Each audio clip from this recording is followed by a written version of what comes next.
మనం చదువుకున్న ఈ 25వ కీర్తన నుంచి మనం కొన్ని విషయాలు జ్ఞాపకం చేసుకుంటే ఆరాధనకు సహాయకరంగా మనం కొన్ని విషయాలు చూసినప్పుడు దావీదు గారు తన జీవితంలో నుంచి తన అంతరంగం నుంచి మాట్లాడుతున్న మాటలు ఏంటంటే, దేవుడు కరుణించే దేవుడు, ఆయన మనలను విడిపించే దేవుడు, క్షమించే దేవుడు, రక్షించే దేవుడు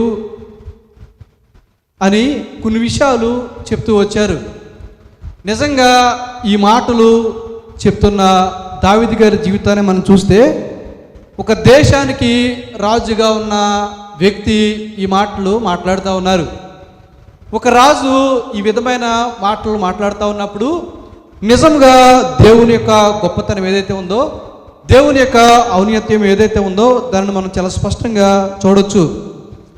ఎందుకు దావీదు గారు ఈ మాటలు చెప్తా ఉన్నారని అంటే, దావీదు గారి జీవితంలో శత్రు భయం ఒక పక్కన ఉంది, ఒంటరితనాన్ని అనుభవిస్తూ ఉన్నారు, విస్తారమైన వేదనలు, దారి తెలియని పరిస్థితులు, తన జీవితంలో చేసిన తప్పులు బట్టి పశ్చాత్తాపం, ఇలాంటి అనుభవాల గుండా తన జీవితాన్ని కొనసాగిస్తున్న సమయంలో దావీదు గారు ముగింపులో చెప్పే మాట ఏంటంటే, దేవుడు విడిపించే దేవుడు, దేవుడు క్షమించే దేవుడు, దేవుడు కరుణించే దేవుడు, దేవుడు విమోచించే దేవుడు, దేవుడు రక్షించే దేవుడు.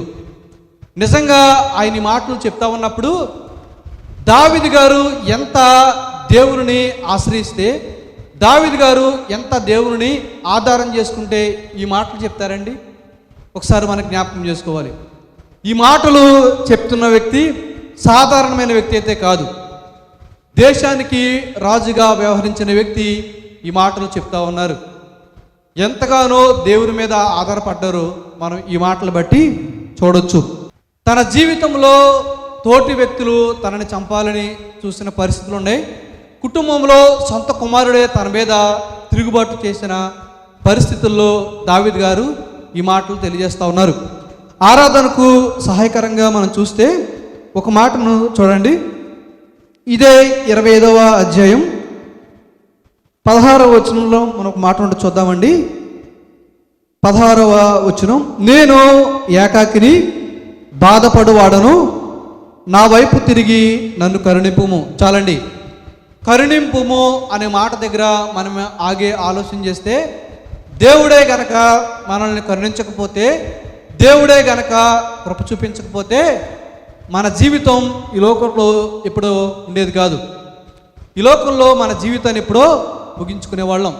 అయితే దావీదు గారు దేవుని దగ్గర నుంచి ఏమి ఆశిస్తూ ఉన్నారని అంటే, కరుణించు ప్రభువా, నా వైపు ఒకసారి తిరిగి మీరు నన్ను కరుణించాలి, మీరు కరుణించకపోతే నా జీవితము లేదు, అలానే నా యొక్క జీవితాన్ని ఒకసారి జ్ఞాపకం చేసుకోండి ప్రభువా, మీరు జ్ఞాపకం చేసుకోకపోతే నేను బ్రతకలేను, నేను జీవించలేను, మీ కరుణ నాకు కావాలి, మీ కృప నాకు కావాలి, మీ దయ నాకు కావాలి, మీరు కరుణిస్తేనే నేను ఇలా బ్రతకగలను.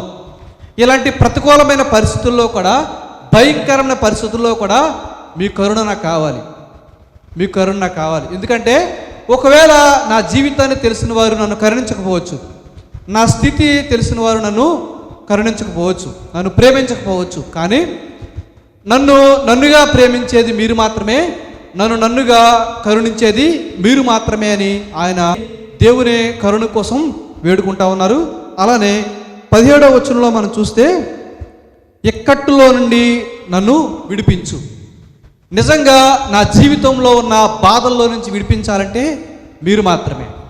శత్రువులు నన్ను తరుముతా ఉన్నారు నన్ను చంపాలని, నా సొంత కుమారుడు నా మీద తిరుగుబాటు చేస్తూ ఉన్నాడు, మీరు నన్ను విడిపించాలి, మీరే కనుక విడిపించకపోతే నా జీవితము లేదు. అలానే కిందకు వస్తే మరొక మాట కనబడతా ఉంది.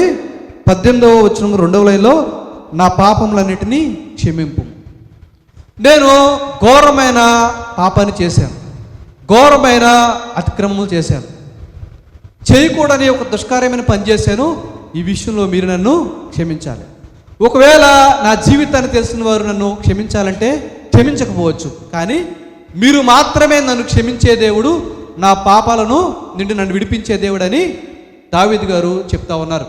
నిజమే కదండి, దావీదు గారు చేసిన తప్పిదాలను ఒకవేళ మనమైతే ఆయన్ని క్షమించలేకపోవచ్చు, కానీ దేవుడు ఖచ్చితంగా దావీదు గారిని క్షమిస్తారనే ఒక నిశ్చయత ఆయన జీవితంలో ఉన్నది కనుక నా పాపాలన్నిటి నుండి నన్ను క్షమింపమని ఆయన అడుగుతా ఉన్నారు.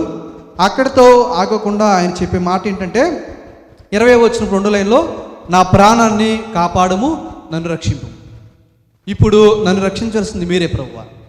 మీరు రక్షించకపోతే నన్ను చంపేవాళ్ళు చాలామంది ఉన్నారు, నా మీద తిరుగుబాటు చేసే పరిస్థితులు ఉన్నాయి, నన్ను మీరు రక్షించాలి ప్రభువా. ఒకసారి నా జీవితాన్ని మీరు జ్ఞాపకం చేసుకోండి ప్రభు అని మనము ఇలా దావీదు గారు ఎలా దేవుని మనకి చూపించాలని ప్రయత్నం చేసి ఈ మాటలు తెలియజేశారో మనం కూడా ఈ మాటలను బట్టి ఆయనకి ఇలాంటి ప్రార్థన చేయాలి. చివరిగా మనం చూస్తే 22 లైన్లో, విమోచింపు ప్రభువా అని ఆయన అడుగుతూ ఉన్నారు. నన్ను విమోచించవలసింది నీవు మాత్రమే, మనుషులు నన్ను విమోచించలేరు, నా కోసం ప్రాణం పెట్టిన మీరు మాత్రమే నన్ను విమోచించగలరు, నన్ను విడిపించగలరని దావీదు గారు తన అంతరంగం నుంచి భయంకరమైన పరిస్థితుల్లో కూడా దేవునిని అర్థం చేసుకొని ఆయన చేస్తున్న ప్రార్థన, ఆయన మాట్లాడుతున్న మాటలు. సరే, చివరిగా దావీదు గారు ఏమి చెప్పదలుచుకున్నారు అంటే, ఎవరైతే ఈ మాటలు వింటా ఉన్నారో, ఎవరైతే ఈ మాటలు చదువుతా ఉన్నారో వారికి దావీదు గారు చెప్పే మాటలు ఏంటంటే, ఎవరైతే దేవుని యందు భయభక్తులు కలిగి జీవిస్తారో దేవుడు వారికి తన మార్గాన్ని చూపిస్తారు, అలానే వారి ప్రాణాలను నెమ్మదిగా ఉంచుతారు. దేవునికి దావీదు గారి పరిస్థితిని చాలా చక్కగా వివరించారు. దావీదు గారికి దేవుడు ఏమై ఉన్నారో చాలా చక్కగా వివరించారు. అదే దేవుడు మన జీవితాల్లో చాలా భయంకరంగా ఉండేది. అంత మాత్రమే కాకుండా ఆయన మన పాపాలని క్షమించారు, మన పాపాలను క్షమించారు. జీవితంలో నెరవేరిని ఎప్పుడు తెలుసా అండి? ఈ మాటలు విన్న తర్వాత, ఈ మాటలు అంగీకరించిన తర్వాత. సో ఇలాంటి మాటలు మన జీవితంలో నెరవేరినప్పుడు దేవుడిని మనం ఎందుకు ఆరాధించకుండా ఉండాలి? ఖచ్చితంగా మనం ఆయన్ని ఆరాధించాలి. అందుకనే దావీదు గారు భయంకరమైన పరిస్థితుల్లో ఉన్నప్పుడు, ఒంటరితనం తన జీవితంలో ఉన్నప్పుడు, విస్తారమైన వేదనలు తన జీవితంలో ఉన్నప్పుడు, బాధ తన జీవితంలో ఉన్నప్పుడు ఒకసారి దేవుడిని మరొకసారి పరిచయం చేస్తూ ఉన్నారు. ఈ రోజున ఇలా సజీవంగా ఉన్నామంటే మన గొప్పతనం ఏమాత్రం కాదు, మన మంచితనం ఏమాత్రం కాదు. ఇంకా దేవుడు అనేక పర్యాయములు మన జీవితంలో అనుగ్రహించేది ఎందుకో తెలుసా అండి? ఎక్కనైనా మారు మనసు పొందని వారు మారు మనసు చెందుతారేమోనని, ఎక్కనైనా వారి జీవితాలను సరి చేసుకుంటారేమోనని, ఎక్కనైనా సరే రక్షణ పొందుకుంటారేమోనని దేవుడు మన పట్ల తన సహనాన్ని చూపిస్తూ ఉన్నారు, తన దీర్ఘశాంతాన్ని చూపిస్తూ ఉన్నారు. ఒకవేళ ఈ మాటలు విన్న తర్వాత అయినా సరే భయము మన జీవితంలో లేకపోయినా, దేవుని పట్ల భక్తి మన జీవితంలో లేకపోయినా మనం చేసే భక్తి అంతా కూడా వ్యర్థమే. సో దేవుడు కరుణించి కృప చూపించి ఆయన మనకు ఈ అవకాశాన్ని ఇచ్చారు.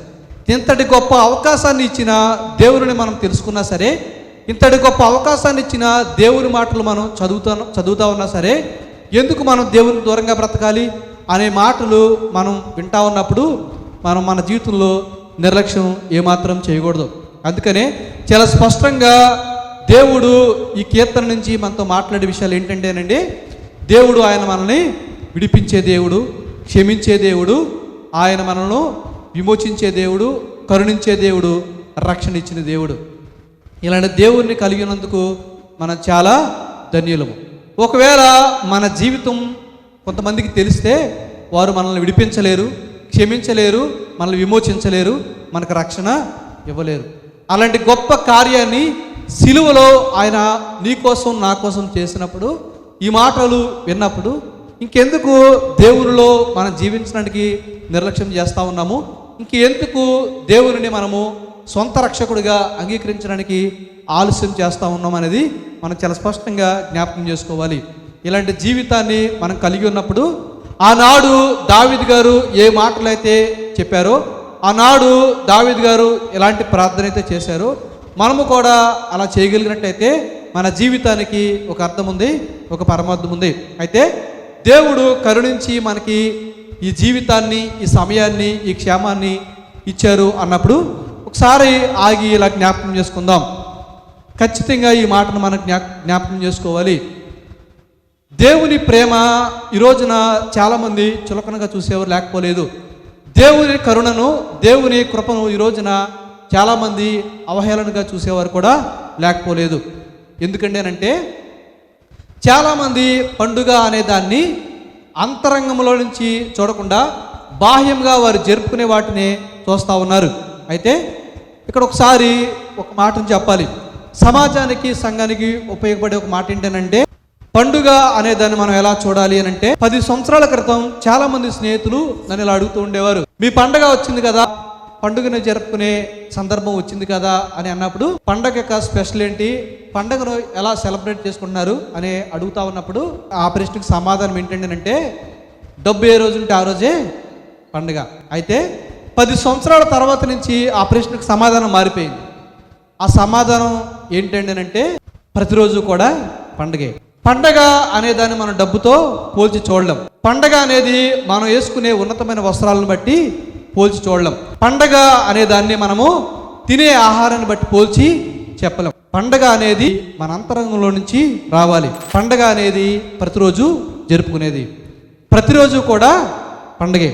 ఎప్పుడంటే, క్రీస్తును ఎప్పుడైతే నా హృదయంలోనికి ఆహ్వానించానో, క్రీస్తును ఎప్పుడైతే సొంత రక్షకునిగా స్వీకరించానో అప్పటి నుంచి ప్రతిరోజు కూడా పండగే. ఇప్పుడు అలాంటి స్నేహితులు అడుగుతారు, మీ స్పెషల్ ఏంటని. ఆనాడు అడిగారు, ఈనాడు అడుగుతా ఉన్నారు, కానీ ఆ ప్రశ్నకు సమాధానం మారింది. ఎప్పుడంటే, క్రీస్తును అంగీకరించినప్పుడు మాత్రమే. అయితే ఈ రాత్రి మనము కూడా ఒకసారి ప్రశ్నించుకుందాం, పండగ నా జీవితంలో ఉందా లేదా. పండుగ అంటే ఒక రోజుకు పరిమితమయ్యేది కాదు. పండుగ అంటే క్రీస్తును ప్రతిరోజు కూడా ఆరాధించేది. అలాంటి పండుగ, అలాంటి నిజమైన పండుగ మన జీవితంలో మనము తెలుసుకోవాలనంటే, క్రీస్తును సంపూర్ణంగా మనము అంగీకరించాలి, ఆయనను ఆహ్వానించాలి, ఆయనలో మనం జీవించడానికి ఈ లోకంలో బ్రతకాలి. అదే నిజమైన పండుగ.